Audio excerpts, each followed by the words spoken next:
welcome back to another episode of the Jagged Edge. It's number 89 for us, trying to keep it classy. Keeping it classy. Yeah, it's Ian here along with Chris. I am not going to keep it classy. Although I'm going to be classier than a lot of things we're going to talk about. Established up front. That's right. Oh, That's man.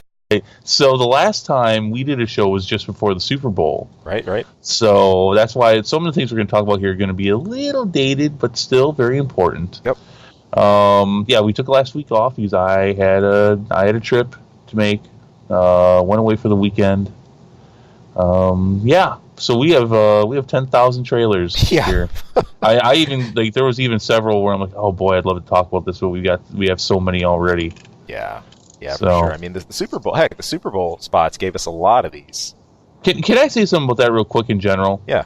Now we talked about Hobbs and Shaw, and they had. I think they released their actual trailer a couple days beforehand, which is why we talked about it on the last show. Right. But so. I mean, is it just me? I mean, I thought I noticed this trend, and I didn't catch everything on the Super Bowl during the Super Bowl. Are we just not getting full trailers during the Super Bowl anymore? Do you remember any? No. I mean, that used to be a thing. It did. And we're just not getting that anymore. Which I guess is fine, but I would like a full trailer to at least come out the next day or something. There's some I understand. I mean, franchises that have become really established, that we're really waiting to see the end of, that we want to keep it under wraps a bit. I mean, Avengers. Prime example that, you know what, that, as far as I'm concerned, man, that gets a pass for keeping the lid on things a little bit, kind of keeping a low-key trailer, fine. I think we're supposed to get a full trailer March 15th, around that area. Awesome. for Endgame. Yeah, Awesome. Like a month before. Which, no, it's fine. It's been good. But yeah, I was really surprised. I'm like, oh, that's it? That's all right. Okay. All right. But that's not what we're going to start with. No. Leading off right up top here, this is a Netflix fella. This surprises me, though, because I didn't even see this anywhere in the radar. It's Triple Frontier. Triple Frontier! Yeah, military edition. Sorry. Like that. Well, it is kind of military edition. It is. A bunch of military guys. No, it's kind of what it plays to. This one, again, this one just wasn't on the radar. Really kind of swept in out of nowhere. Yeah. Although you got a lot of recognizable faces in this one, namely Batman. I mean, nope. I'm sorry, not Batman. I'm sorry, no longer Batman. Nope, no longer. No, it was something good in the DCEU, so it had to go. Oh man, Oscar Isaac. Last thing I remember him in was with Natalie Portman, and wow, I can't remember the movie. I reviewed it so bad. Isaac and I sat down and did this one. Oh, that alien one, Annihilation. Yeah, that's right. Was he? I didn't know he was in that. Yeah, I didn't review that. So he was. Yeah, no, it looks really good. I'm looking forward to this. This is coming out March 13th. We should probably try to find a way to do a review for this. It looks cool. Yeah, it looks really good. I mean, if this is the kind of stuff that Netflix is going to put out, stuff like this and The Irishman, which we'll get at the end of the year, which we're all assuming is going to be good, and probably will. Right. Stuff like that. If that's the direction they're going in, then Netflix and I might be on talking terms again. But yeah, this looks really good. I was watching it, I'm like, oh my gosh, look at this action film with depth, and it's grounded in a fair bit of realism, at least from what they're trying to sell here. They're doing a good job of selling this thing. I was like, hey, and I'm watching. I'm like, watch, this came out 2 days ago, because that's how they've been doing their trailers as of late. They come out like just days before. Yeah. And no, this is coming out in a month. I was like, whoa, Netflix. Thank you. Yeah, no, seriously, thank you for the notification. More than a week's prep. Thank you for that. So yeah, no, this looks good. Looking forward to it. We will probably find a way to review this thing. If you're back on talking terms, will you have Punisher back over for Thanksgiving? No. Okay. No. No, because if I do that, Netflix will cancel the Punisher the day before Thanksgiving. Fact. Everyone's waiting for that to happen. And at this point, quite honestly, they better just do it. Yeah. Let him go. Let him come home. Let him come home now. Don't you dare, screw us around and keep the Punisher. Oh boy. Which, have you watched any of this season? Season 2 of the I Punisher? haven't looked at it yet. It's all right. It's all right. It's just it's not where it should be. I mean, Right. With the world this takes place in, we want to see the Punisher take on super people. Yeah. And we're not getting that. Part of the thing I always liked about Punisher, besides the guy being just off the rocker, I mean, it's what his presence commands. Punisher will walk in a room, Spidey and some others could be hanging out, and everybody go, "Oh crap, dude, Punisher, freaking Frank Castle, stay away from that guy." And he doesn't have superpowers, but he commands that because dude is just off. You just don't want to get on his bad side, especially if he's got a War Machine suit. But that's right. That's right. Yeah. That was great. But no, I mean that's the whole thing. Like the Punisher, he's so classy, he's beyond their class, and so no one wants to hang out with him. But he's so classy, he doesn't care. So he's just like whatever. So he'll just like sit in the corner and I don't know, sharpen his knife or something. Not even caring what all the other superheroes think. No, but yeah, Triple Frontier looks good. Priceless. Good stuff.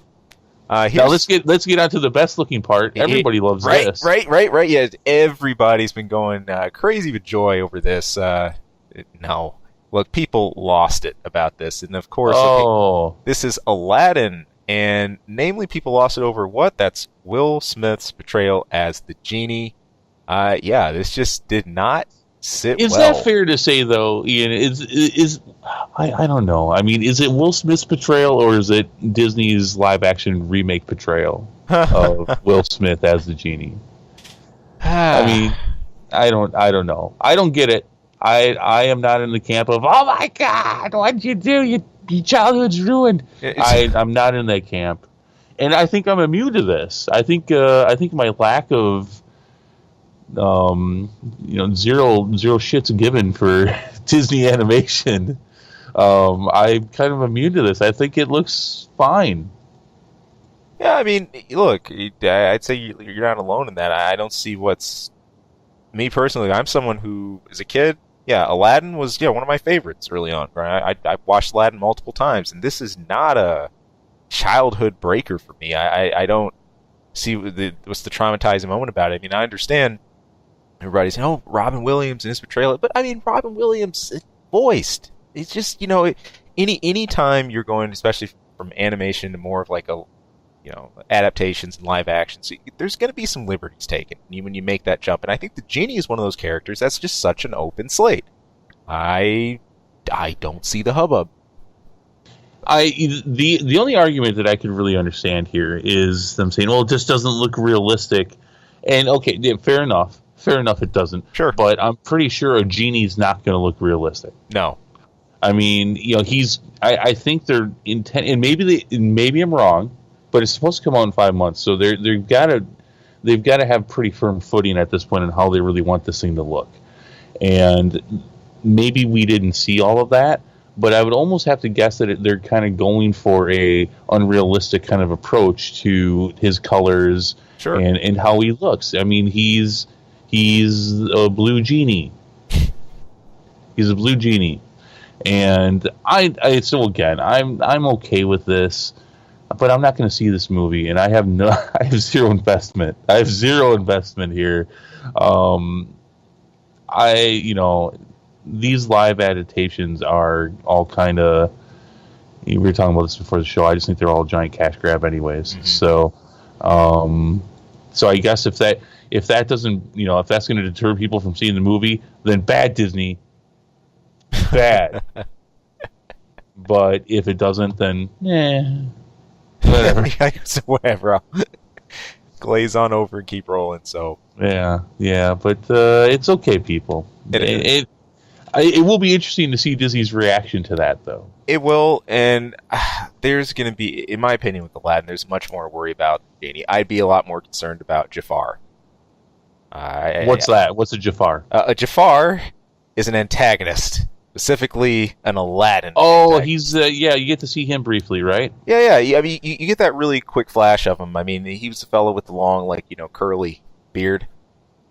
Okay. Wore red. Yeah, I'm way more interested in how they cut Jafar here than Genie's look. To me, like, I've already glazed over the whole Genie thing, so oh man, whatever. I guess I thinking about Genie, I guess that maybe I can understand if he's not, because from what I've seen of the original cartoon, the Genie's very animated, and doesn't he like change? Doesn't he morphs a lot? Doesn't he change his shape to look like other things? And yeah, oh, he does plenty. So I guess this might have, if anything, just been a poor representation of what they plan to do, or maybe he's not going to morph a lot, if at all. And in that regard, I would say that they might have missed the mark, right, in this live action adaptation if he's not doing a lot of that, right? Because I would say that from what I've seen, that's a bit of a staple of the character. Yeah, no, it is. Jafar himself gets into a little bit of that near the end of the original movie, but yeah, okay, fair criticism, but again, just hold your horses. There's more to see on this. So. Yeah, it was like 5 seconds out of the special look, which wasn't even really a trailer. It was just like the whole thing was less than a minute, I think. Yeah. So. Yeah. Yeah. Oh well. Speaking of Disney, settle down. Keep it classy. Keep it classy and just let it go. Just let it go. All right. That's right into Frozen 2. Finally get a trailer for this. A lot of people have been talking about this. Frozen.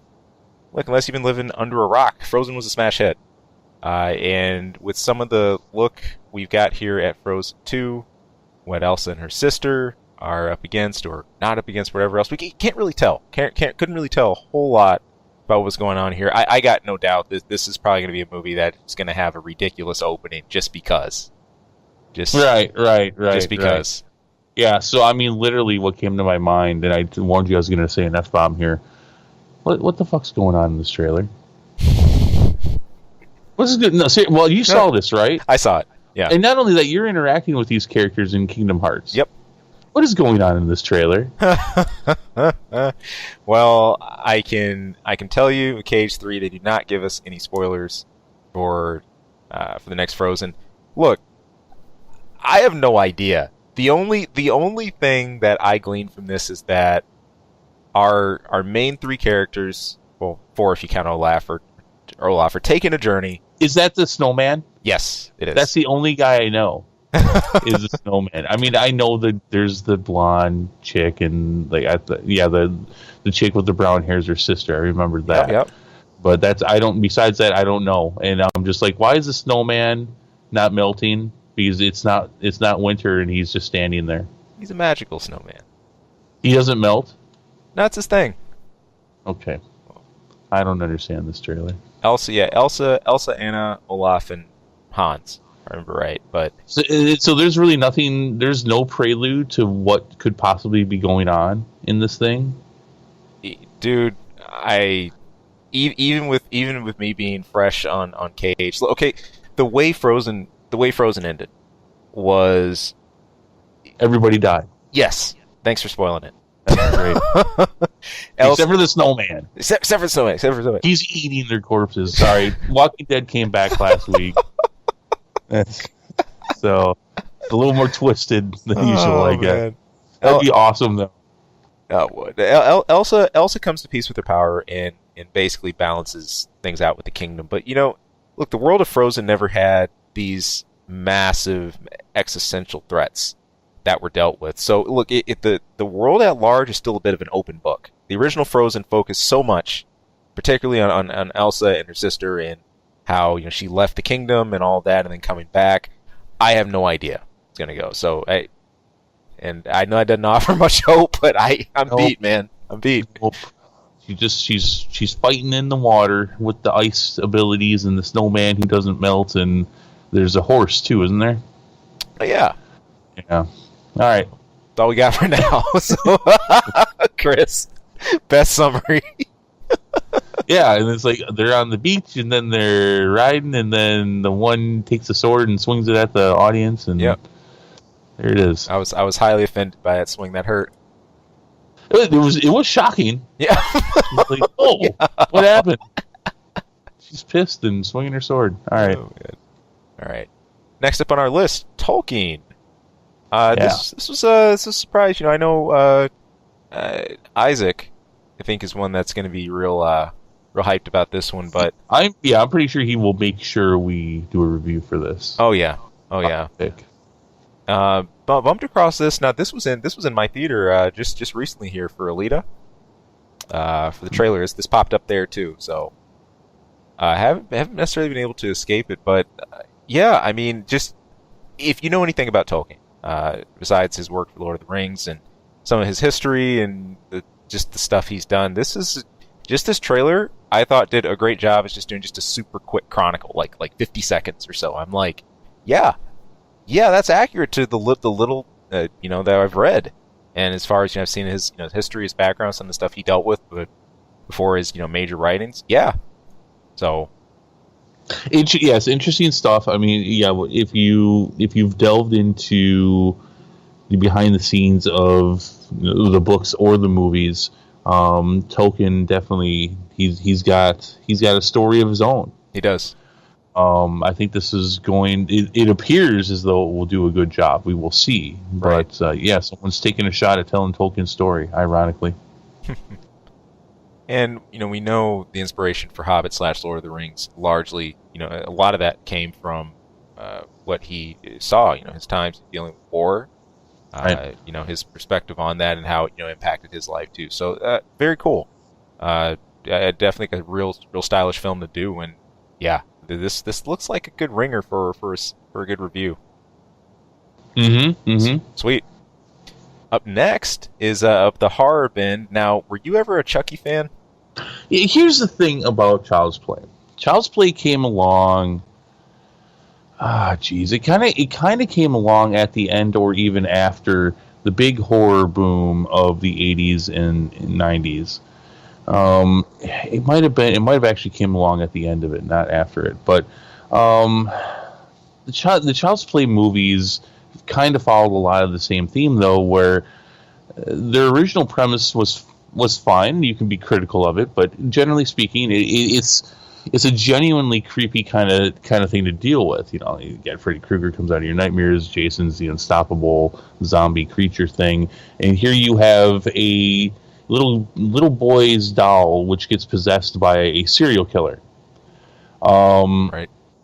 And in the horror, and then as the later film showed, the hilarity or the attempts at hilarity that can come from that. This is different.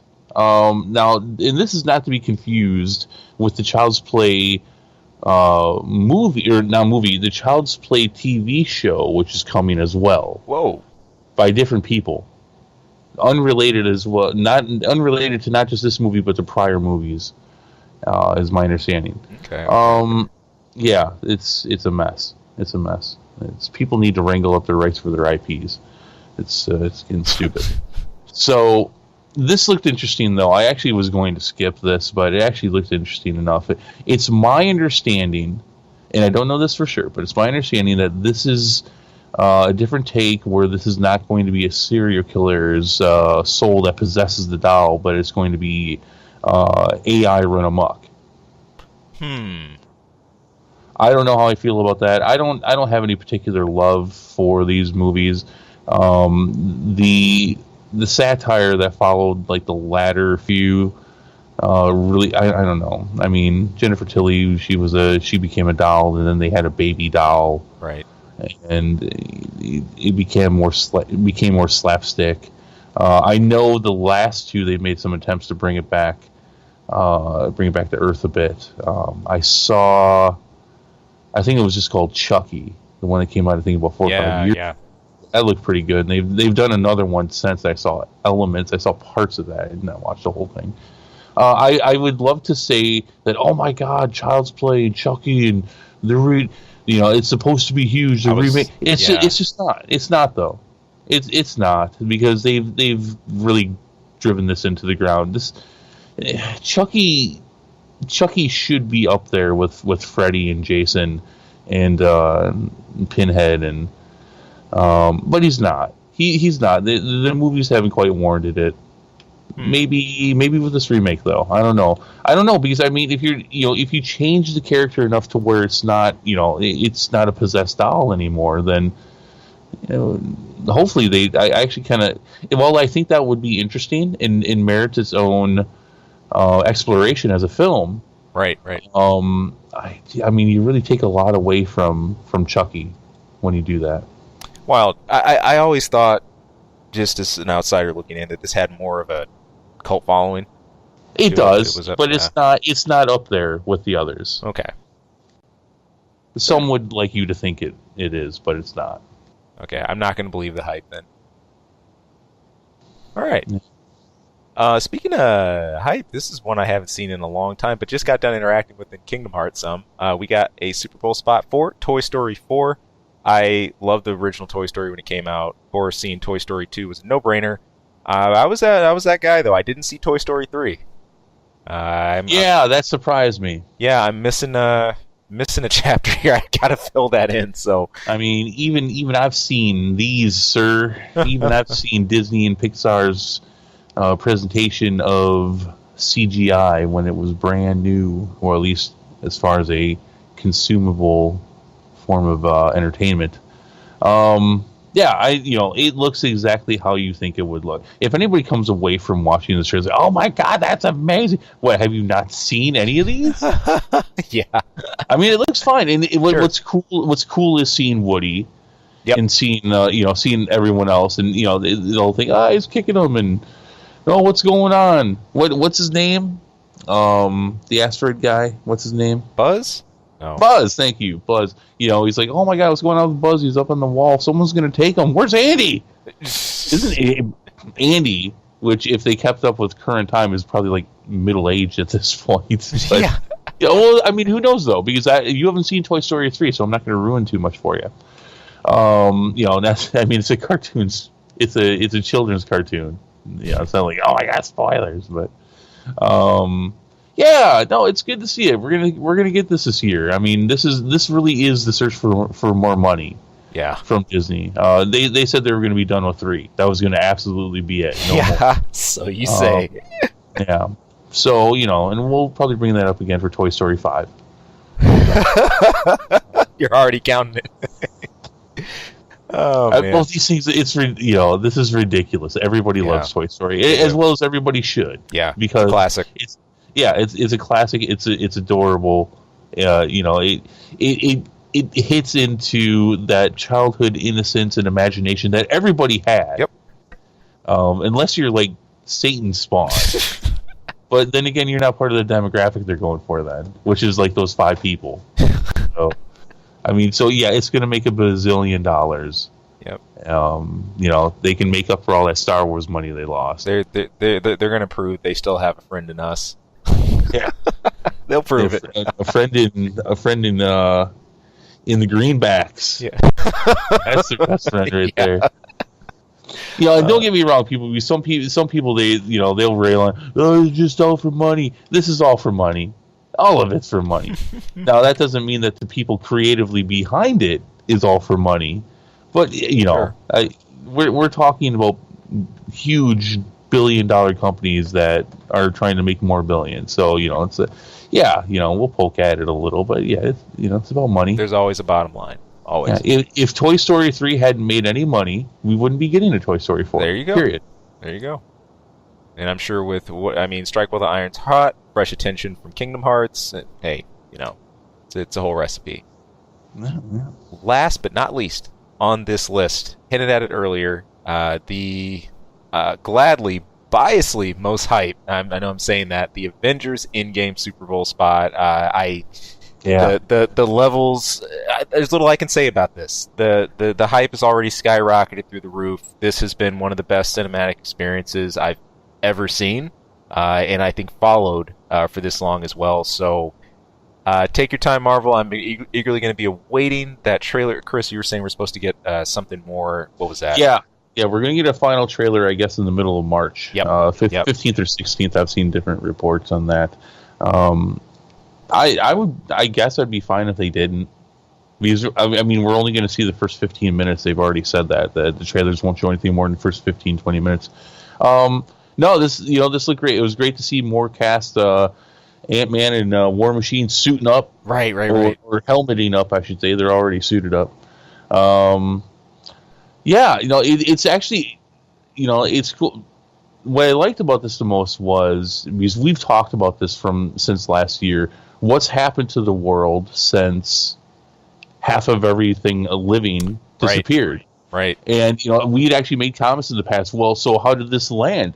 Because it was completely random, as Thanos even says, completely random as to who disappears. Right. Was it majority cops? Was it majority criminals? Yeah.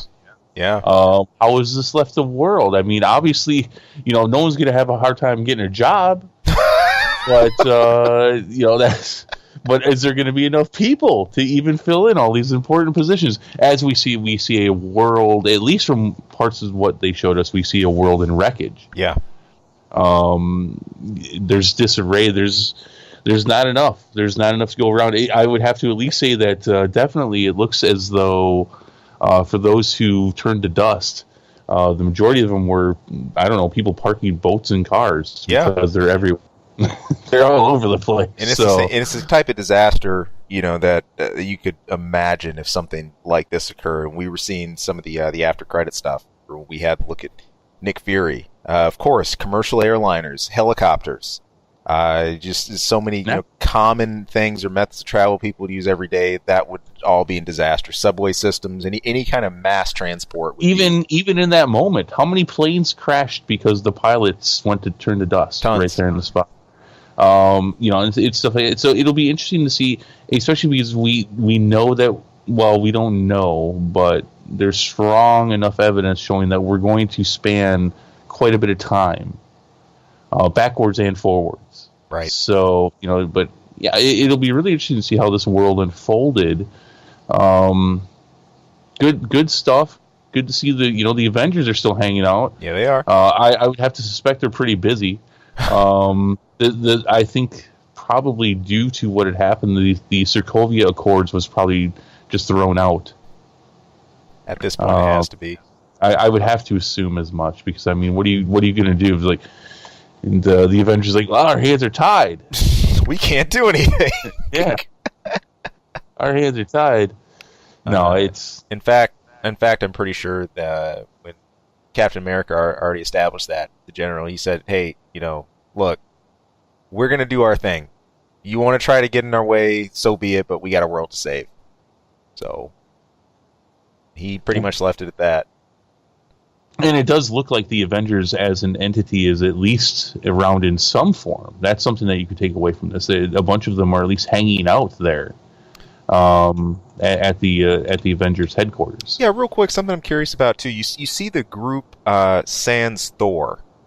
Right. We see Thor. We see him. We do see that shot of him. I just kind of wonder what he's going off to do. Well, there's two shots. There's a very brief shot where he's just kind of sitting there moping. Right. Probably like, why didn't I aim for the head? Damn it.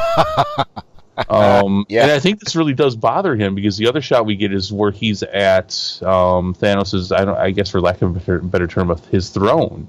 Right. Which is where he is at the end of Infinity War. Right. And so we see that Thor has decided to go to that location, probably to look to aim for the head. And that's about all we get. We get Rocket Raccoon, which looks like he's, I don't know, in some kind of, he's going to some kind of small hut or something. Yeah. I'm not sure. A lot of people are saying that's in Ireland. I'm not really sure why that would be the case, but but we see Avengers suiting up and training and getting ready, and Captain America. That is actually really freaky.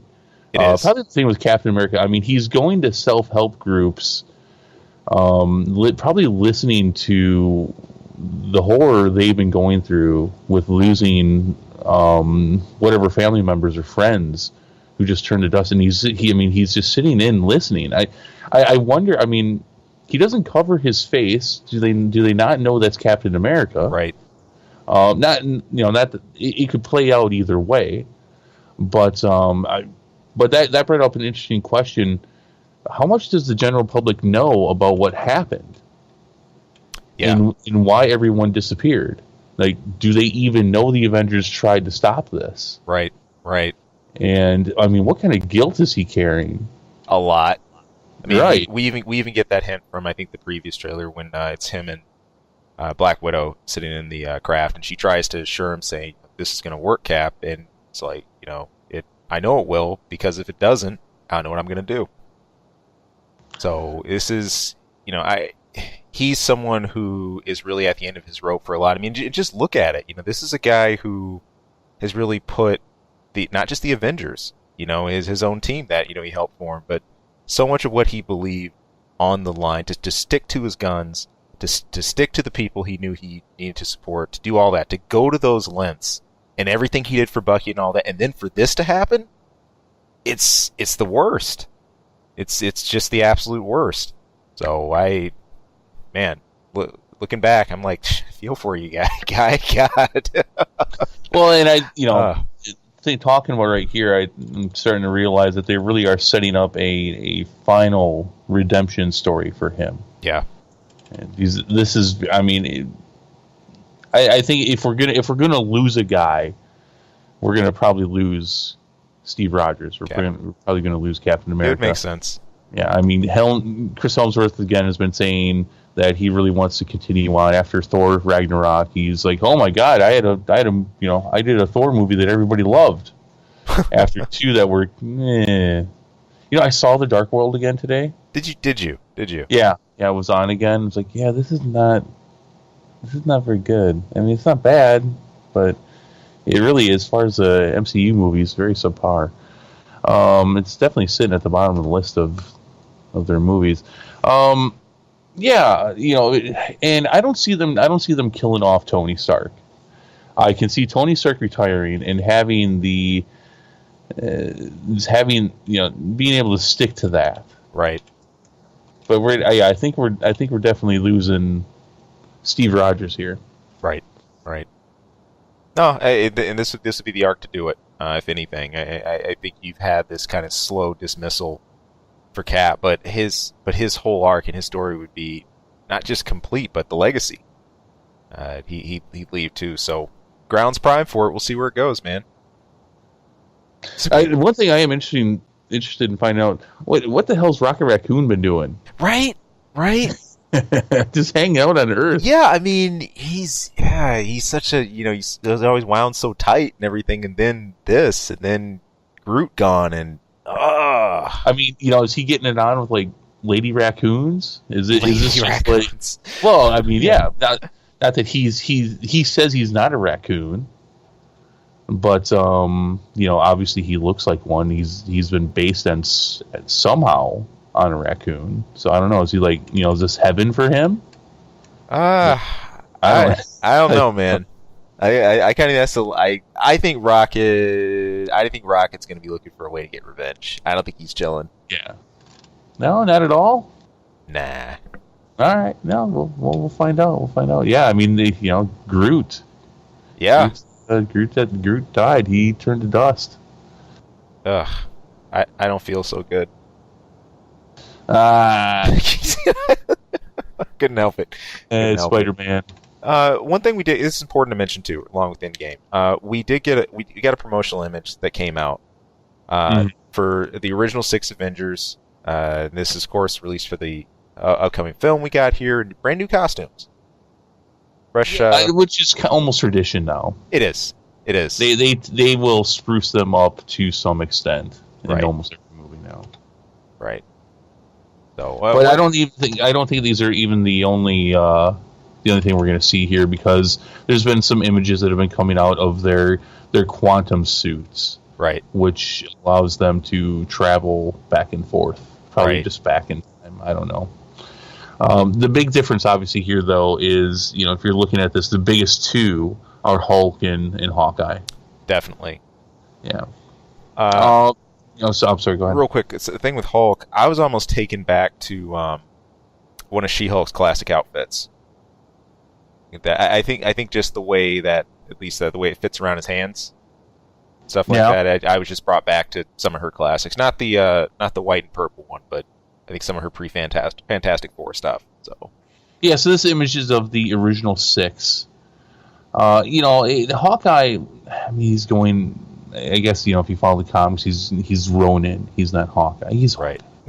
Like he's But Hulk, I mean, Hulk's suit is typically tattered leftovers from whatever Bruce Banner was wearing. yeah, usually. So, but no, this is a suit, and I think some people are trying to spin the theory, which I guess they could be right, that the Hulk has separated from Bruce Banner, and that's Right. why he's actually has clothes that fit him.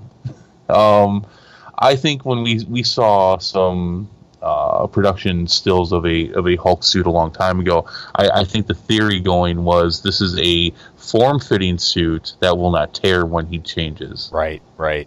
I think is the general theory, and that's what I'm going with. Something he's been long overdue for. Right. So, what is that? What you think it is too? No, Or do no, you think? No, I actually think you're on point with that. As far as like where he's having the suit and stuff, that makes complete sense. The dude's needed it, man. Yeah, Dude. yeah.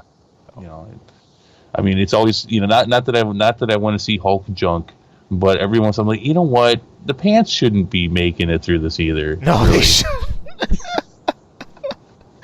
I mean, dude, when he expands and then he goes back, it's like, hey, man, look, those things are done. They're gonna be done. Yeah. Yeah. Oh man. No, but good stuff. So we'll get a trailer in about a month, and Cool. that'll have to hold us off until 26th, Sweet. 25th. I think 26th. All right. Good Late stuff all around. April. Late April. Sometime. Good stuff all around. Good stuff all Yeah. around. Can't wait. What might not be good stuff all around, but still an update.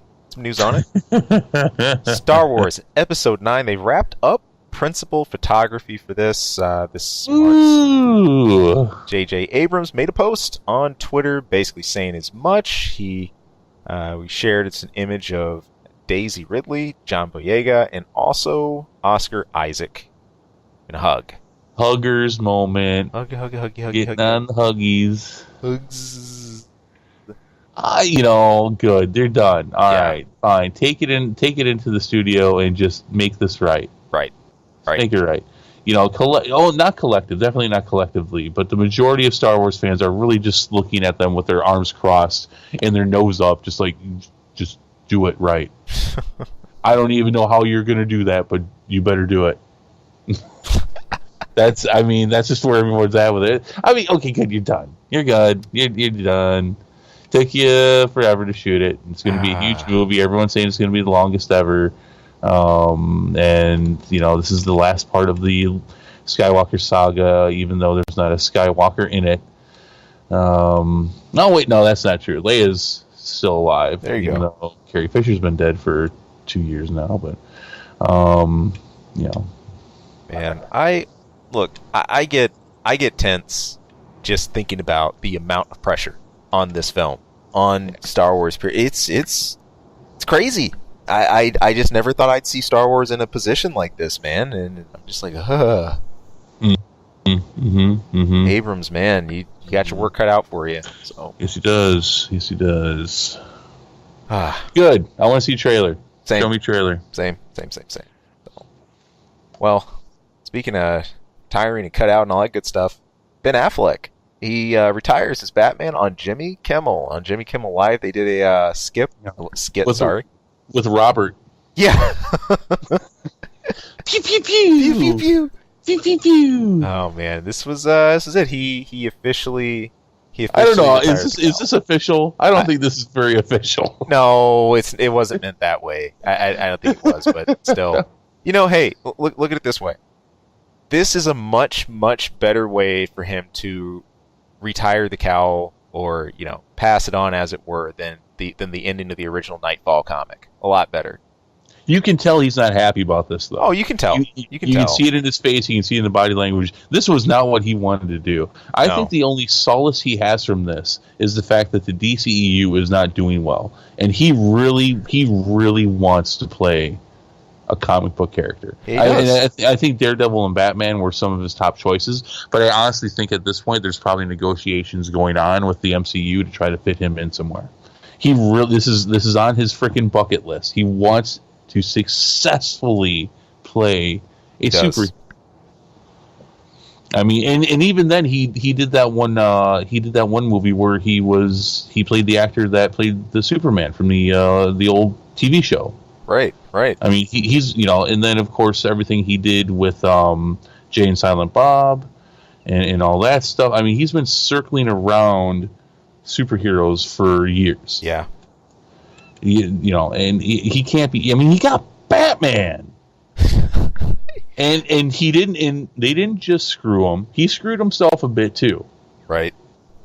But to be in this spot has got to be very disappointing. It is.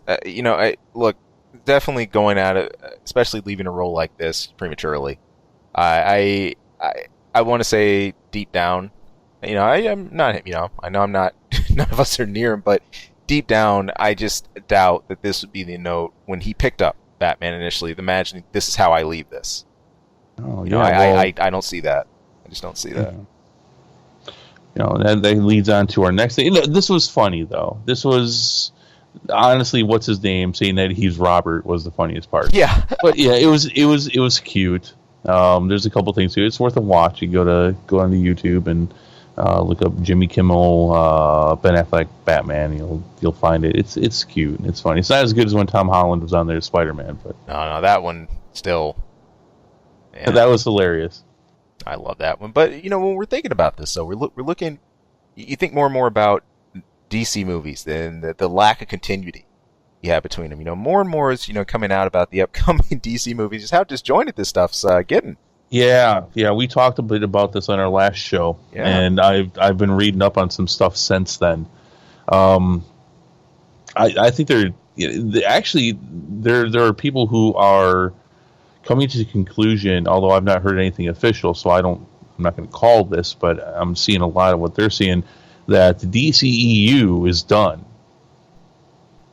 Oof. And they're not going to push for this anymore. And this Batman movie, which is supposed to be the first of a trilogy, is its own thing again, just like the last one, which is fine. It worked fine for the last one. It should be. Sure. The Nolan trilogy should be by itself. But Aquaman's going to go his own way, and Wonder Woman's going to go her own way, and but the Suicide Squad is not a sequel to Suicide Squad. In fact, it's not a part of anything. And the Joker and Harley Quinn movie that they're going to be coming out with, I guess they're saying that's not a part of anything either. Now this makes me wonder where's Shazam sit on this, because one thing you've seen in every Shazam's trailer is that you see that is that a Batarang? That's not a Batarang, because that thing's like sharp on every edge. Right. But you get the Batman throwing star thing. That's in every trailer. Right. And Henry Cavill initially was going to reprise his role and have a Superman cameo. But they can edit this thing whichever way. My first question to this is, Aquaman made a lot of money. Oh yeah. But do you think it would have made as much money if people would have thought this would not have been the next part in DC's giant universe? No. I don't think it would have either. No. Now, I can't say how much less it would have, because at the same time, I think a lot of the reason why Aquaman made it. What is that? I'm sorry, it's a pen. I just picked up. Go on. I was going to say, I think part of why Aquaman made as much money as it did is because everything else around it just wasn't very interesting. Right. And yes, as a huge Transformers fan, I say that with Bumblebee as well, which was okay, but nothing more. So I think a lot of people gravitated towards Aquaman as well, just because there was a few weeks there where there was nothing really all that good out. But I think what upsets me about this the most, there's two things that upset me about it, if this is in fact true. If the shared universe is done, two things that bother me about this. One, Warner Brothers has not made any official statement on this. Right. Which tells me they have no problem just sitting back and letting people continue to spend money on something that isn't happening anymore. Which I think is, it's one thing it's one thing for them to announce that they're not doing the shared universe anymore, and then people going and seeing these things anyways. But I think a lot of people at this point are going in part because they want to support DC and they want to support the shared universe.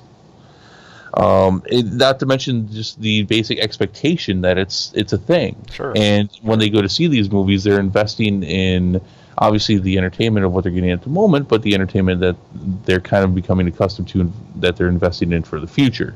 Right. And the fact that they're not saying anything about this is very frustrating and kind of shitty. That it's not classy at all. No. That I agree on. The second thing that bothers me about it is, man, you guys, you're just, if this is true, you're just a bunch of pussies. I mean, really. This is, I mean, you're freaking Warner Brothers. All right, you have DC. Not only that, you have more control. You had initial control of all of DC. I mean, and you've got another company showing you how this can be done. And it's like, it's like, it's too hard. It's too hard. I gotta have all this line. We're not used to making movies like this. Well, no, you're not. Otherwise, there'd be shared universes all over the place. Yeah. But you've got the blueprint right there. Yeah. And it really bothers me that they're just like, they're giving up on it. Yeah. That really upsets me. And I gotta be honest with you, I'm not all that interested. And obviously we haven't even seen trailers or anything, but from where we're at right now, I'm not really interested in a new Batman trilogy. We'll see. Ouch. We'll see where we are a couple years from now. But I was really interested in seeing Batman and Superman and Wonder Woman and all these characters interacting with each other in a shared universe. Oh, yeah. I was really interested in that. I mean, DC of all things, I mean, they got the groundwork for all this, but it's, if that's to be abandoned, and then with little word to the fan base about that, we're just sort of out in the ether, man. Who knows? Yeah. I'm sorry. So I kind of went off on a little bit of a rant there. So I mean, how are you feeling about this? Yeah, despite the spot successes we've had from Wonder Woman and Aquaman and everything, I think I'm still gonna go check out the last. I'm assuming at least the last Wonder Woman movie to come out. The next one, I'm still gonna go check that out. But no, it's one of the biggest cases of opportunity lost. I never got in that boat of I just want Marvel to be on top or I just want DC to be. No, I mean it's those doing these films. I mean, this is great. I read Marvel and DC coming up. I'm definitely more versed in Marvel, but the stuff. Yeah, I did not discriminate when I was 5. Just 5? Not superheroes. Just 5? Oh, come on, man. What about 12? Or 12. Okay, that too. No, I didn't start discriminating until 13.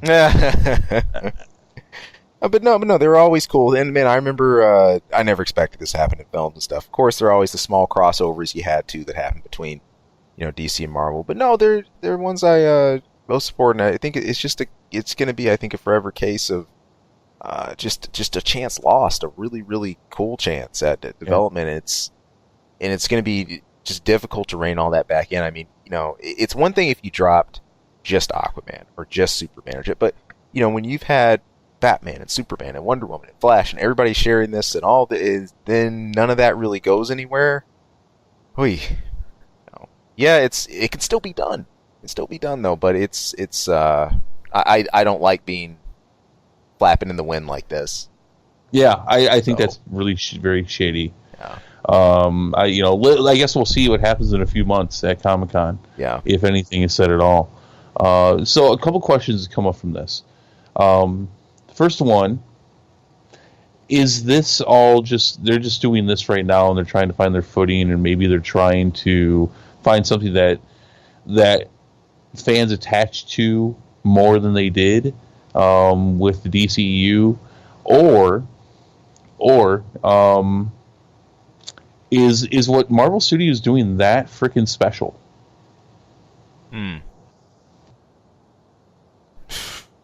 Man, because I would say it's not. I would say it's not. I think it's a lot of patience. It is, and it's a lot of contracts because you got to put these people under some crazy contracts. You do. but it's a lot of planning. I don't really. I mean, what's special is the execution. But I would I was say going to that say, yeah, your statement about special, that's the open-ended part of it, because I do believe the ways that their structure and direction, that type of talent, the way that they put that together is. But, I mean, if you're saying, only Marvel can put together movies that's the whole like thing this, is that no. I don't like the fact because that's kind of by default what this says. Is that only Marvel's able to pull this off right now. That's not the case. I don't think so either. This is really disappointing. I really think a lot of it comes down to how Warner Brothers approaches getting its movies done, and they weren't willing to adapt and change. Yeah, and this happens. So, and it's And do you see an opportunity here with like maybe what's that Flashpoint? A Flashpoint maybe bringing this all together. Here's the one thing I've thought for a long time. If I think that there's a backdoor escape route from this whole plot thing installed. If there's any hope, it's this. Because we've seen these flashes of alternate timelines and other stuff, and they're just sort of left in the wind. Just loose stuff. Yeah, you just saw that for it, and we're not going to revisit that again. If you're really going to go along with that, and if we're looking at a broken timeline rewrite pieces, I think that's a way to go about doing it. The way I picture that is, you remember how Wolverine came out of which one was that? When he went back in the past. The end of the movie was he was back in the past. His mind was there. At least he was in a younger version of himself. Mm-hmm. I sort of see it as something like that. At the end of it, if Flash comes to a point where he's in this DC universe where those events that you thought happened didn't happen, but everyone's alive and so on and so forth, something like that. I think Flashpoint or a Flashpoint-like event would be a way out of it before something like an Infinite Crisis. So, just my take.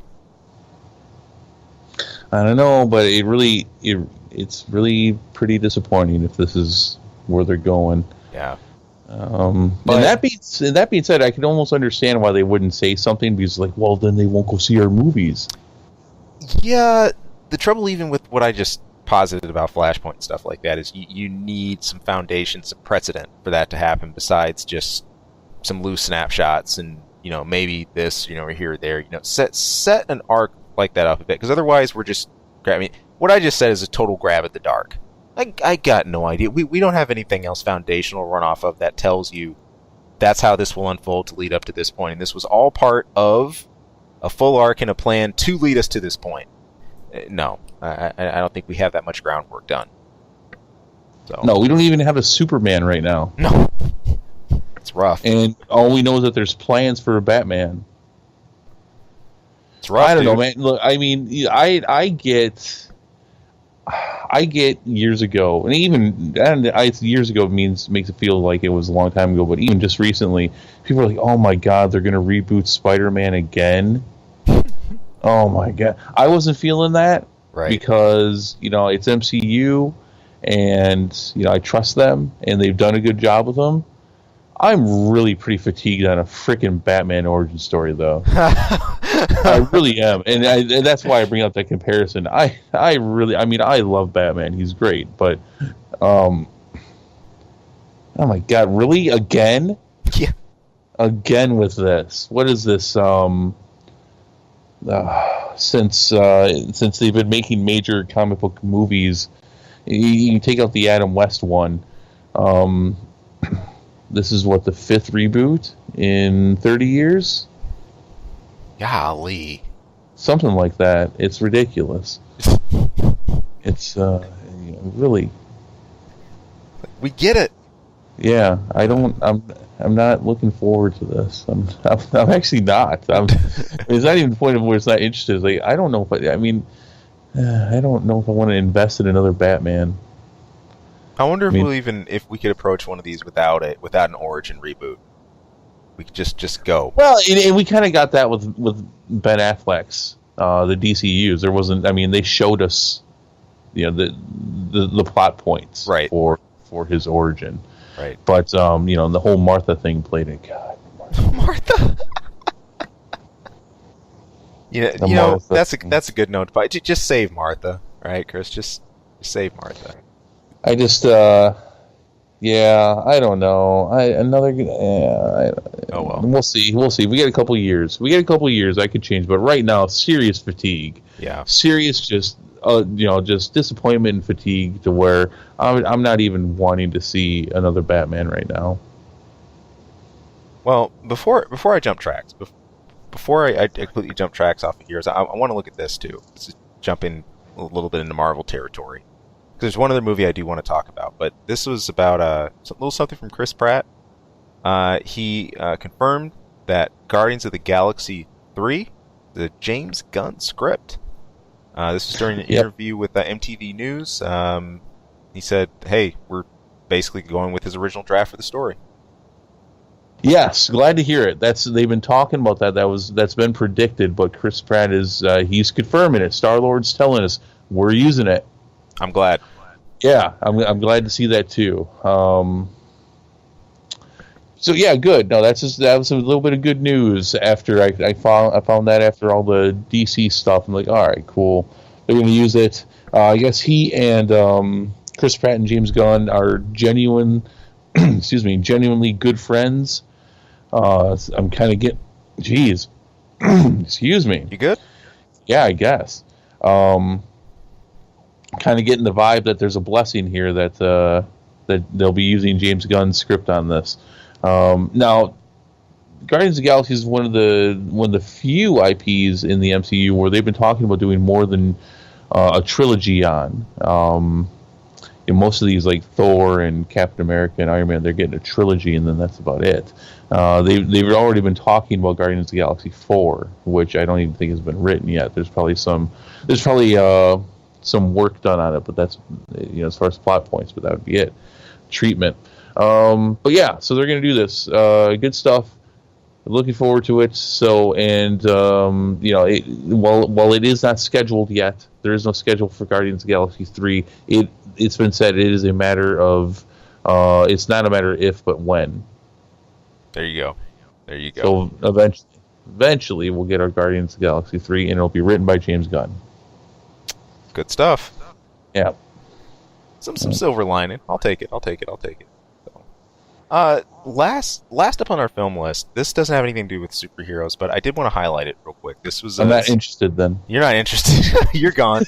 You're gone. I'm still going to sit here and talk about it. That's Frank Herbert's Dune reboot. Those of you might be familiar with the classic Dune. There was from the books to games and stuff like this. This is something I really remember coming out of the 90s. Really, really remember. I could be, it's probably early on because I had some of my family is really new. My dad loved Dune. He's crazy about it. He introduced me to it. And this was also, I look back at the original, it's one of the films that I think Patrick Stewart really helped catapult off a little bit. But yeah, I had a little bit of a look at this as far as how it's shaping up cast-wise. This was from the Daily Mail, did a review of this. It's set for fall 2020. Josh Brolin, one of the spearheads of the cast. Hope he doesn't dust everybody. With the sand and the Dune. Yeah, see what I did there. You got Jason Momoa. Now, he's in negotiations. He's not bona fide set with the team yet, but the fact he's talking. Rebecca Ferguson, if you don't remember who she was, the Mission Impossible series, and a number of those, including the most recent. And then Timothy Chalamet, Interstellar, which is an awesome movie, by the way, if you guys haven't seen it. I enjoyed that a lot. Also, the score was by Hans Zimmer, who's amazing, so leave that there. But yeah, it's shaping up for the cast. Also, it's the director, which is the same fella behind Blade Runner 2049 and Sicario. He's still doing the pre-production for this right now as well. That's Dennis. Oh, wow, not dentist. Sheesh. What a name. Dennis Villeneuve. Oh my jeez. Villeneuve. Sure, we'll go with that. So. Yeah, Dune has never really grabbed me. It's this IP, this franchise has never really grabbed my attention. That being said, I'm looking forward to this only to see what the heck the hype is all about. Because I'll be looking over movie and TV news, and all of a sudden just out of nowhere is like, such and such for Dune. And I'll be like, all right, I know it. I know it's a thing. It's based off a book that came out a long time ago, and that's all I got. So, yeah, Fair there enough, it is. man. Now you tell me.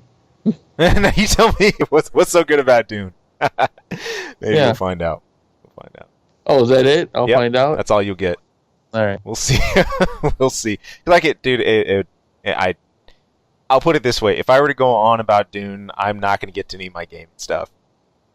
So Your gaming stuff. yeah, man, come on. Don't you want to hear it? Don't you want to? I mean, don't you have phones, or don't you want to hear? I have a phone. Okay, good. Because it's funny, exactly who I'm talking about in this next one. Blizzard. You got the fallout from the layoffs is continuing. Hey, if you guys have heard, of course, besides there being some low morale around, the layoffs have officially gone through. For Blizzard, was about 8% or so. The workforce that was set to be reduced is about 800 people, ranging from junior members, people who started recently, all the way up to people who've been with ActiBliz about 15 years or longer. Most of the layoffs that happened were with support staff, departments like art and design and stuff like that as well. A really important one that needs to be highlighted here is that the esports department got hit especially hard. This was previously headed by Amy Morheim, aka the husband of Mike Morheim, who you guys remember he famously recently left pretty quickly. He left Blizzard. And of course, I think with her leaving, it was only a matter of time till that department got a little gutted as well. Look, this whole thing has highlighted a real clash. I think internally too. I think Blizzard, there's a lot of questions now of it keeping its culture of what it's always enjoyed and how sustainable that is versus the Activision investors and these people on boards who, come in with the Call of Duty style. Well, we need to, just crank it out, crank games out, crank it out, crank it out. I mean, they haven't missed a Call of Duty since 2004. It's just been an absolute mill churning games out, as opposed to Blizzard, who's always been like, hey, we're making a big game. It's ready when it's ready. We'll release it then. And there's some real questions here to how sustainable this whole relationship is. Some cracks in the armor, quite possibly. We've already seen Bungie go their own way. A lot of people have questioned, is it even possible, for how feasible is it for Blizzard to get loose from Activision at this point? It's rough. They're in a... It's not. Yeah, they're in a much worse spot. Don't even do that to yourself, people. It's not. They own them. It's not the same. Oh. It's not the same thing. Don't even do that. It's just rough to see, man. I mean, look, there's so much talent at Blizzard. I didn't come up playing World of Warcraft. Wasn't huge on StarCraft and stuff like that. But the Diablo series, oh lord, one of my favorite series of all to play, and really got me into ARPG. So I've always had enormous respect for the talent there. I think it's the amount of zest Blizzard puts into games. And I think to see that under assault in a way is what just bothers me a lot about this. It's not cool. Yeah, you know what though? Part of the assault though that has been going on towards Blizzard, and so much of the shade that's getting thrown at them, is the fact that people are seeing signs of much worse things to come. Right. There's a lot of anticipation of, you get in that relationship and your significant others being really shitty, and you're not quite sure how shitty they are, so you just decide to cut it off. Right. That's what's going on. That's what's going on. It's like, oh, you're gonna screw me over. I'm gonna ditch before you do it. And that's just going. Look, I mean, when I got my first PC, because we always had one around, but I got my first one in the 90s. I mean, my first games were Baldur's Gate and Diablo. Nice. That's how far back I go. These things change. I mean, what can I say? Right. I think I'm a bit callous from what happened with Star Wars last year. Rightfully so. Or I should say the end of 2017, whatever, last year, same thing. Right. Blizzard, I remember when the whole deal with Activision shook out years ago. Right. This is honestly, in all honesty, this has been a long time coming, and I hate to say that. And I know I sound like a Monday morning quarterback in this shit, but that's what I thought when I saw this years ago when I was still playing WoW, and the deal went down. I'm like, all right, well, I'll enjoy what I can while I can, but this is probably going to change everything eventually. Sure. Here we are. Here we are. Right. And from what we're seeing from these big companies, I do not have the faith in Activision to right this ship. Right. Yeah, from the pattern, I mean, in the way the investors work this stuff, dude, it's just it's not the rosiest picture. Because at the heart of it, that the culture that's been cultivated, I think, within Blizz isn't thing that's concerned about being preserved. It's numbers. It's like we said earlier. Look, things come down to a profit ultimately, and I think Activision just has a genuinely just differing view on that about and what should be done to make that profit, how to make the shareholders happy, and how to grind all that. Again, neither one of us sits internally in any panels or boards or anything like that, but there's a lot that could be said for following a company for years. And being active gamers with them or following an IP or franchise. And when you see radical changes and do a bit of your homework, you can't help but look into this. I think it can never be forgotten at the end of the day that it's the fans that will ultimately drive this. It's the consumer of the product. And when said consumer of said product, you notice radical changes, I mean, there's something behind it. That's not just you making stuff up. And therein, I think, lies the key issue, is what you said here, is that these companies, they know they're making changes that are going to upset fans. And they make what they feel is educated guesses, educated decisions on this. Well, if we lose so many of the hardcore fans, but we keep this many of the others, do we really care? And they have analysis of how many more people are going to be brought in versus the people that left due to them being butthurt. And these are educated guesses. Right. All right. This is why you have marketing departments and why you have analysis for these things. All right. So they know. Now, that all being said, they're wrong, because they were not expecting what happened at BlizzCon. No. That caught them off guard. Because it did not go the way that they thought it would.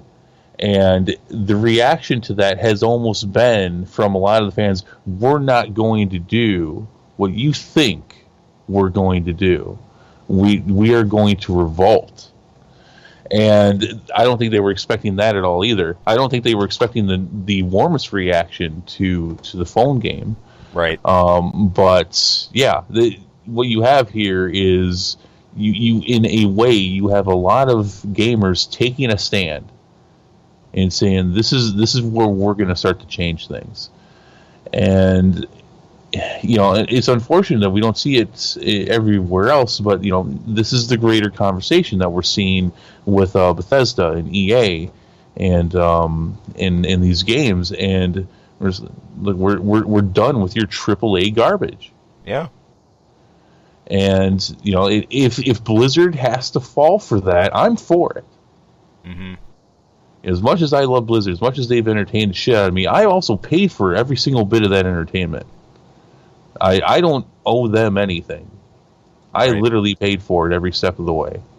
So, and I've honestly been disinterested in their games in quite a while now. Right. Overwatch piqued my interest a little bit. I'm like, I don't want to get into that shit. So, that's where I come from, and I'm interested in Diablo Immortal.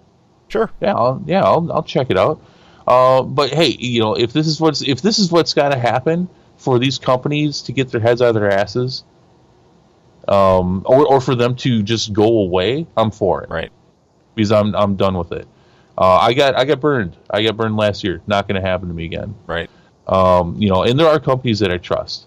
I have very mixed feelings about Bethesda right now, because I really want to jump on the Bethesda train when it comes to Doom. I really want to, but how they've handled things with what's the name of that crappy game? that just came out? What? Anthem? No. Anthem? No. I was BioWare. I'm just messing. Whoops. You're not thinking about Elder? No. I was going to say Scrolls. No. No, that crappy MMO one that they just came out with, based on their first-person shooters. Fallout? Oh, Fallout. Thank you. There you go. Fallout 76. I thought it was Fallout 76 too. I should have said it. Yeah, but I mean, just the way they've handled that, I'm really disappointed with them. I've got a lot planned later on in the year here. That's very Doom based. I'll ditch every bit of it if they don't fix this shit. And EA, no, I'm already not touching EA. So yeah. Oh man. So. Yeah. But it's surprising. I'm surprised that people don't. I'm surprised the gaming industry doesn't catch on to this. We got to go back about 5 years. We got to go back a little ways. We got to go back to about 5 years when they were looking at the current generation of consoles, and they announced everything that Sony was going to do for the PS4, and they announced everything that that Microsoft's going to do for the Xbox One, and all the crap came out about Xbox One, and everybody reacted to it. And even though they changed it all up, it's like, oh no, we won't be monitoring you through the cams in your Xbox anymore. We won't be monitoring you and recording you through the mic that's in your Xbox anymore. You'll be able to you'll be able to play your games. You don't have to. What was the whole thing about that? Because PlayStation made a big deal about being able to just hand over your game to a friend and they can play it. Exactly. Yeah. They immediately turned that around and said, no, we're going to change your plans. Didn't matter. Damage was done. You said it, you did it, and you were going to do it. And then it was, I think, at that E3, also there were their consoles were not. I mean, and at that point, their consoles aren't really consoles, but the hardware that they were showcasing for the Xbox One was not what it was supposed to be. That all came out in that same E3. That's sunk a console for a whole generation. I mean, go ask Microsoft how much it costs when you make these stupid decisions. And that's just right off the top of my head. That's just like one of the latest examples. Yeah, I mean, what are you doing? What are you doing? I don't understand. Roar's on you, isn't he? Yeah, it's. I mean, Microsoft has lost a whole generation basically because of this. Because it was neck and neck. And coming out of the previous gen, Xbox was in the lead through most of it. Yeah. Sony caught up by the end of it, though, so it was kind of neck and neck. Who's going to win? Who's going to come out on top in the next gen? It hasn't even been a question. I'm sorry, if you prefer Xbox, fine, you prefer Xbox. When it comes to sales, when it comes to dominance of this current generation of consoles, it has been Sony every single step. I think there's been all of 3 months throughout this whole time where Xbox has sold more consoles than PlayStation. 3 months. Wow. That being said, they're still behind in the 7 digits as far as overall consoles sold. Dang. I didn't misstate that. 7 digits. So, yeah, you make stupid decisions and it can cost you a lot of money. Easily. Yeah. I don't understand why these companies don't get that. I don't, and I think what it comes down to, kind of what I was saying. I know I'm going on a bit of a rant here now. They misinterpret the intelligence of their fans, and I think that I think a lot of them make stupid decisions based on what they think their player base is. And they think that these gamers are idiots and they'll just follow up everything. And you know what? In some cases, they're right, but it's not nearly as many as they think. Regardless of the case, gamers are never just statistics on a sheet or just numbers on a field that you can just assume are going to fit within a certain mold, and that's it. Never, and there's certain things that get on their hype trains. There's some things that seem unstoppable, like Fortnite is just still on a roll. Right now it's almost like now there's finally the Apex Guardian, is that what it's called? I think. There's something coming out here that's because eventually something's gonna start chipping away at it. Oh yeah. And I'm hearing a lot about a Apex Guardian. But I mean, it's spawned a whole genre. Like it's not even considered a third person shooter so much as it's considered a battle royal genre now. Right. So yeah, it's always changing. Yeah. So we'll see. Yeah, we'll see more. And I think the Cruise would do best, regardless of how many shareholders and whatever else, to remember that and to just keep attention to it. You know, it's funny. We've had both extreme reactions to it. I think over these last years, you've had this case, but then you've also had the case of overreaction. I think to the point where companies almost look to fans for just over input, almost too much. You know, and always just to remember, it's like, oh wait, well, look, this is your creative vision still. You know, I think that fan opinion and fan sentiment, it's an important thing, but not to the point where they make your game, because at the end of the day, they're not the ones. You know, we as fans aren't signing off on everything. We don't have the same backgrounds. Well, I think you touched on it right there too. It's it's their vision, right? But if they don't really have a vision, right, then they're going to run into problems, because it's like, well, we just want to come out with something that you'll buy. Well, why do I want to? Yeah, why do I want to buy your?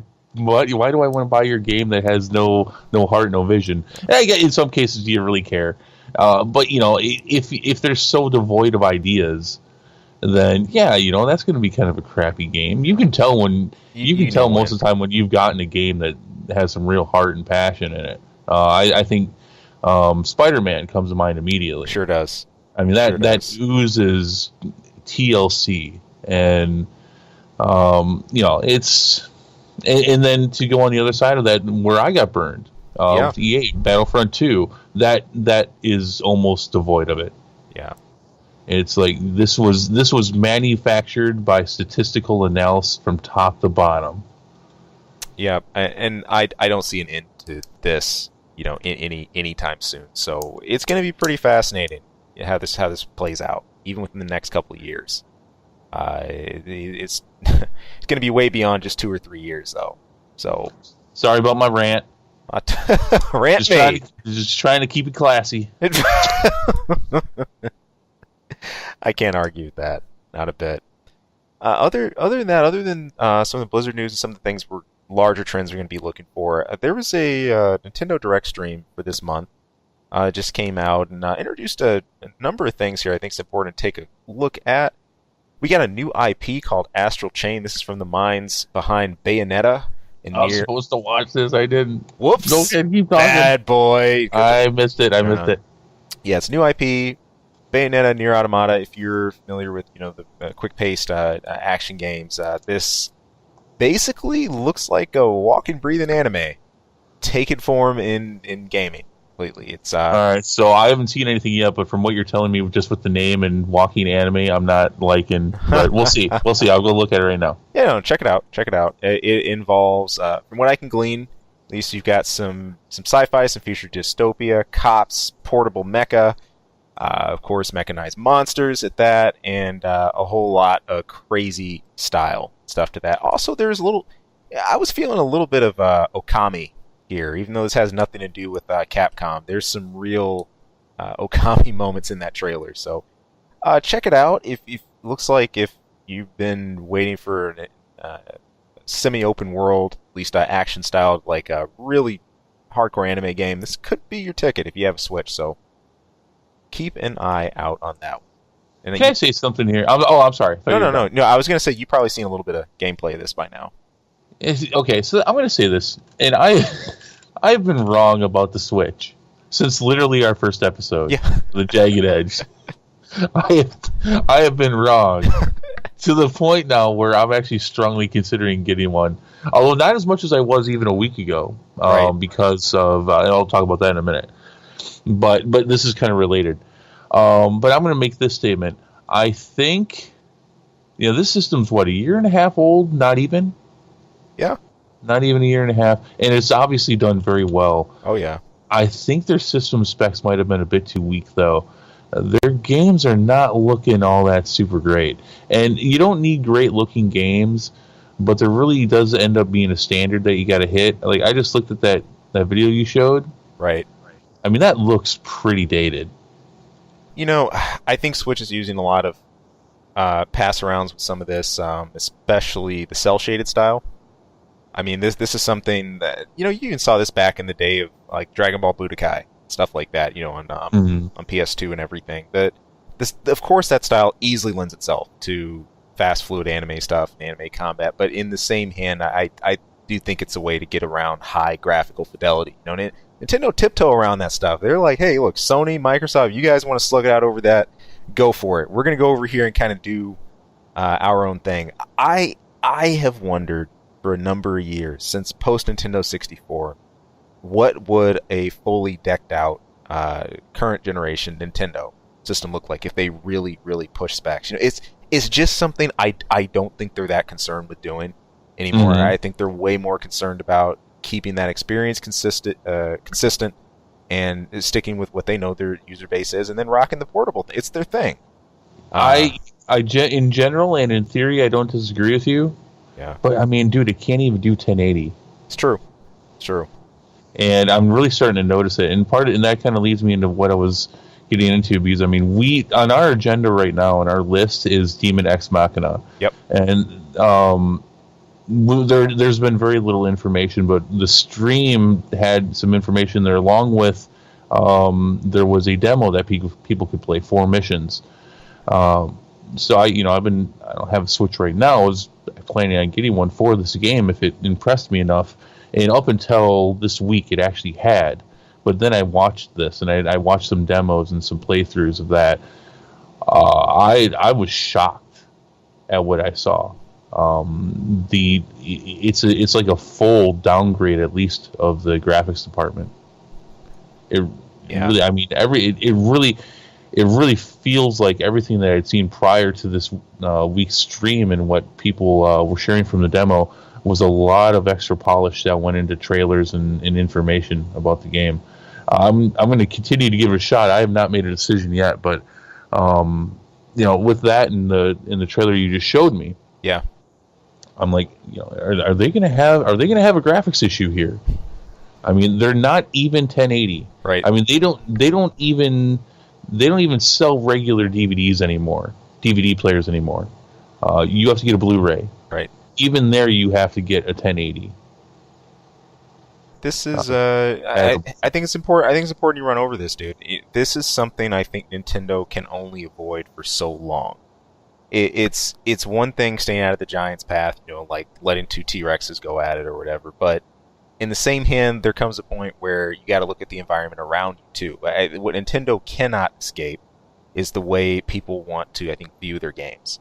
Eventually, you're going to get to the point if things keep advancing, which should be kind of weird for me because you don't even see like physically your field of vision. You don't see in 4K, and yet we've already got 4K upgrades and stuff. Well, months ago I was all about getting a PS4 Pro, and then I did some more research on it because I have a 4K TV, right? And then I started doing a little bit more research. And I'm like, yeah, this is really pretty unnecessary, isn't it? Yeah, unless we start making other huge jumps, you're not going to have too many gaps. But still, it's really important what you mentioned. The 1080 is 1080 has become the standard. It really has. It's a baseline. It is a foundational baseline check, and I think if you get too behind that curve, you're going to step into a bit of a danger zone. So Nintendo kind of found its tropical zone these last couple of generations, but I think the tropics might get a winter season if they don't watch this. Well, yeah, I mean, and even our videos we do we do the podcast in 720. We do reviews in 720. We do our Let's Plays are almost always in 1080. There's been a couple times where I did some of the Walking Dead ones, the Telltales. Those were done in 720. Not even all of them. And I've been looking at converting this up to 1080 for everything. It's really becoming just the minimal standard, and I'm a little worried for them at this point because I mean, newer models can do it, but at the same time, that doesn't really cut it because the system you release, generally speaking, has to be compatible with everything that comes out for it after. Oh yeah, and yeah, so I don't know, man. And again, I got to watch my own track record here with the Switch because I'm batting zeros so far, and I will openly admit it. But I'm a little worried here on this one because I mean, Yeah, I'm noticing some stuff here. Especially, I think a bit of my own background, because I see when I see things, games and CGI, I look at it differently than most people because I know what goes on behind it to create it. I've done that. I was a 3D modeling and animation major in college. I'm seeing some really low poly counts for 2019. Right. I'm seeing some stuff. I just, today's tech. I'm surprised I'm seeing. Right. Just a note, just a footnote. There you go. Into this, we'll see. Yeah. Not much to be seen. I mean, I do want to. I'll go ahead and link what you're talking about, because I think it's probably the closest link I'm going to be able to make before I talk about these other two games. We've still got for Daemon X Machina, that is set for the summer still. We don't have an exact date. Now, there was a demo released in the Nintendo eShop following the February presentation here, and we did get some of the look at the gameplay for it. Short word from the development crew on this one. I think they were asking a little bit about a feedback. They're posting a survey. This whole survey thing, I couldn't help but think of AC. If you remember the last couple AC games we've had, especially 5 and Verdict Day, we had these surveys, at least for the JP side, for feedback of like when the short range demo was released. So same thing here, except now, well, you can actually participate in it because it's going to be a global thing. But yeah, none of us actually have the Switch yet, and I think the little bit they did show of the demo, you weren't too blown away with, were you? No, I really it was a step back.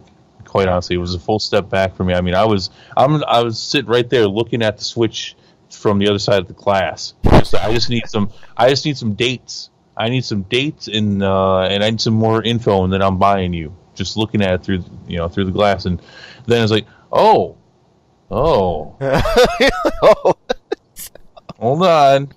Let me take a step back here. That's where I am now. Let me rethink this. Now I need some more information. I was jumping the gun. Right. I'm hearing that the online services for the Switch are still pretty behind the times too. I was really looking forward, not just with DXM, but with getting back. I can't. When's the last time I bought? Well, besides the NES Mini, when's the last time I bought a freaking Nintendo console? I was about to say, can you even recall? I don't think I bought it. Is the thing. I think it was bought for me. No, yes, it was the GameCube, and I got it for Christmas, and I had to return it because I could not play it being a freaking left-handed person. Because those controllers were so messed up. Worst controllers ever. The GameCube controllers. Oh, I was so mad. I remember. But before that, it was the Super Nintendo. Good old SNES. Yeah. So, it's like, hey, I'm going to buy a Switch, and I'll, DXM will bring this game to the table for me, but, I mean, I'm going to get back into the Nintendo Power. Nintendo Power. And, that goes back. Yeah, play some classics. That's all right. I'll just download all the classics to my NES Mini, I guess, and play them that way. It's something, right? Whatever. So so it's a bit of a side note though. But yeah, that's what brought my attention to it. That seeing some actual gameplay of DXM, and then seeing what you just showed me there, I'm like, I don't know about all this with the Switch. Yeah, hold the phone. Yeah. Man. Well, that being said, the next topic. Yeah, man. There's still a couple of things here that reveals we got. Now, I'd argue this next one I'm talking about is probably the biggest thing from this stream, and that is none other than Link's Awakening remake. It's going to be a thing. The final date is still has to be finalized for this. All we know is this year, 2019. The style though is been changed a lot for this. Those of you who played Link's Awakening, hey, this held a special spot for me. This is the only Zelda game I've ever played. I know, heresy, right? That's amazing. only Zelda game I've gone through, but the style here has changed a whole lot. It's cheapified. Really sort of Heebie-jeebies! heebie-jeebies, the charming kind of, kitty, toony look to it. Honestly, just from what I've seen just from afar, I haven't seen a Zelda game this toony since Wind Waker. That was the last one that really had this look to it, or even anything close to it. But it's a big deal. Link's Awakening, as far as when people talk about Zelda games, this is one of the ones I always hear about nonstop.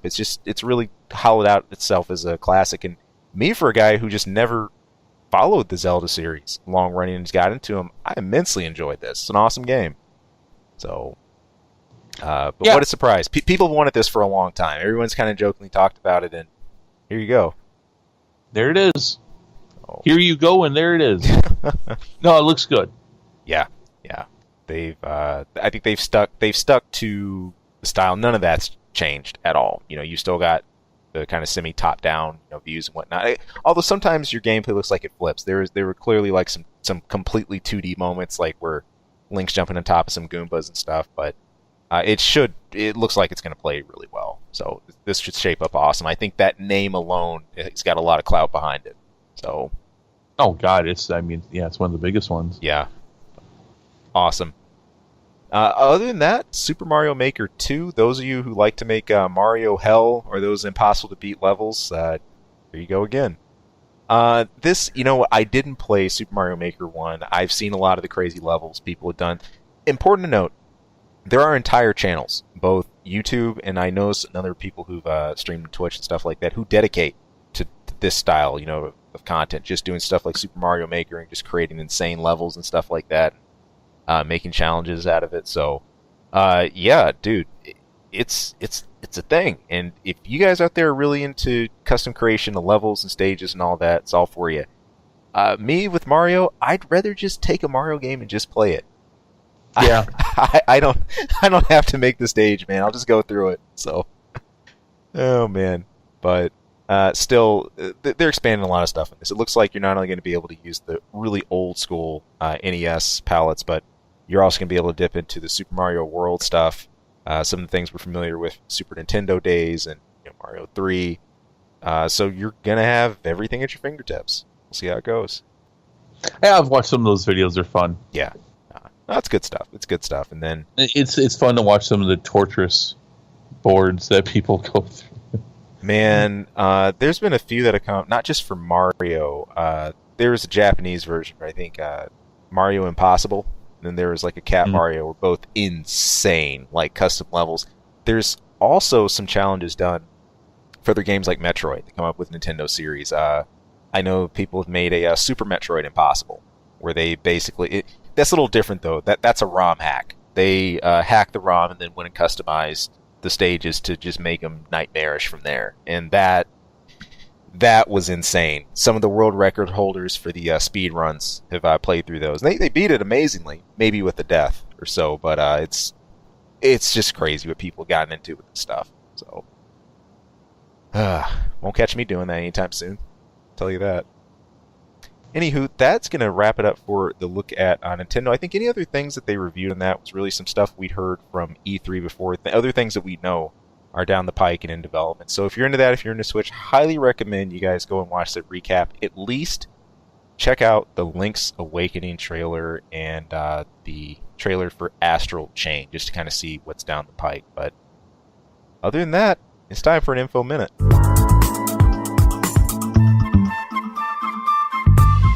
Chris, what's the longest you had to wait for public transportation?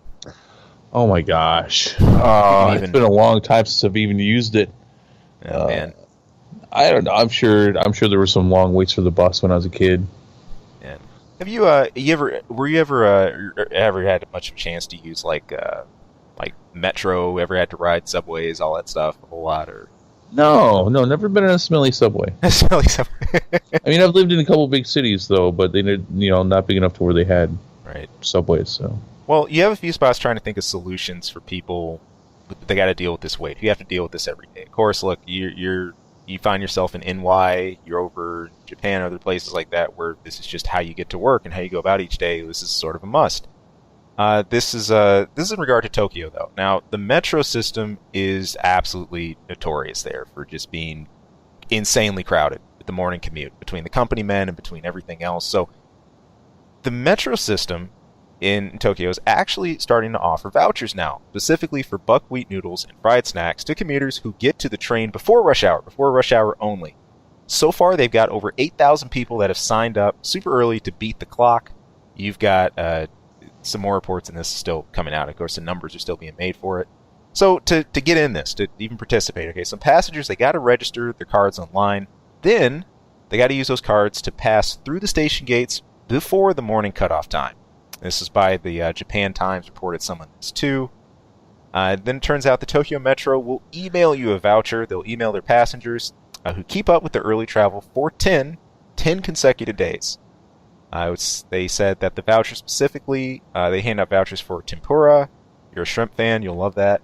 If 2,000 people signed up, they'll up that to soba noodles if 2,500 people enrolled. And then you get both of them if 3,000 people enroll in all. So obviously they're blowing that away already. And then the Metro named about 4 shops or so where people go redeem coupons, so you don't have to go to a specific stand, stuff like that. So might make your life easier. Go get some noodles rather than finding a seat. The offer so far, it stands for anybody who's a passenger on the Tozai line, which is Tokyo's most packed metro. This is reported by Nippon.com. So I say, thank you, Japan, for easing. They're always, if it's public trans or saving energy or something random, whatever it is, they're always thinking of a kind of cooler way to do it. So I'm not totally sure how that works. So they have to get there before rush hour, you said, right? Mm-hmm. So I mean, how's that work? Does that mean that they have to be in queue or waiting for the subway before like a bunch of people get there, or are they to use different transportation? Or I don't understand. Well, I think as long as they're getting through the line, like they've got that proof of 10 consecutive days, because I think it starts at the peak of it is like 8 a.m. I think when that begins, and as long as they're there before that, stamping in, they're registered for it, they should be in good shape. Okay. All right. I get you. All right. So the goal is to spread out the congestion so as to not have so much congestion. Exactly. Because you have a Metro card anyway. And then as long as you take that and you've got it registered online through this, you're going to be using that to get in anyway. So, I mean, if it catches you at like, hey, you put in on day 5, you put in at like 8:30, well, you're screwed. Like, even if you had like a few days good before. So you just got to be consistent as long as you're getting there early. Not even a sticker? Not even a try-hard sticker. Oh, not even a try-hard sticker. All right. Oh, man. Man, if they were giving out burgers, you're like, I'd be there. Yeah. I'm gonna move somewhere that's giving out burgers. Oh, man. I'll work out a whole system to make that worth it. Oh, man. The cool part when things like this happen too is I think the other businesses that get on board, some they always offer like, hey, you can go to these X places and redeem it, but then it's the different businesses that volunteer for it. I know just for this specifically, there are about over 1,000 businesses that said, hey, we'll take part, and we're going to allow our workers to come in during off-peak hours, instead. So just to try to, further help with, easing things up and stuff like that. So cool incentives, just little stuff, free foods. Way to go, Japan. So. Hey, yay! All right. That is going to bring us to the end of another episode of the Jagged Edge. If you guys have hung with this, look, thank you so much. Leave a comment below. Hey, like, subscribes, help us a ton. Or if you just want to fight, I'm sure Chris would love to. I'll fight you. Yeah, I'll fight you. Maybe not right now. I'm kind of tired. He's kind of tired, but normally I'd fight you. If you come on, talk some shit. Talk some shit in the comments. If you poke that bear, I guarantee he'll take a swipe at you. If he's asleep, it's okay. I'll take a swipe at you. So say something about my mom, I dare you. Oh, man. All that stuff, hey, it helps us out a lot. Keeps us doing what we love to do. Hey, stay tuned right here in this channel. More of our Let's Plays. Of course, our regular reviews that come out for movies. We're going to have Alita coming out soon here, talking about our experiences from that and much, much more on this channel. But until next time, you guys take it easy. Have a good day, a good weekend, wherever you're doing, whatever you're at. We'll catch you again. Hey people, thank you for tuning into this episode and taking a listen. If you like our content, if you like what you're listening to, or anything we go over, hey, please, we would not only love to hear more from you, but if great, if you could throw some support, you can subscribe right below. Also, you can toss us a line anytime. That's ksongmedia@gmail.com.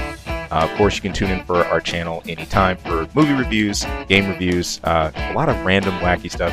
Who knows what you'll hear. And of course, our episode each week where we're bringing the nerdiest things we can find, dig up, and maybe not find, maybe the stuff that just drops in our laps. But anyway, hey, thank you so much for tuning in. Thank you for listening, and we hope to hear from you again later. Take care.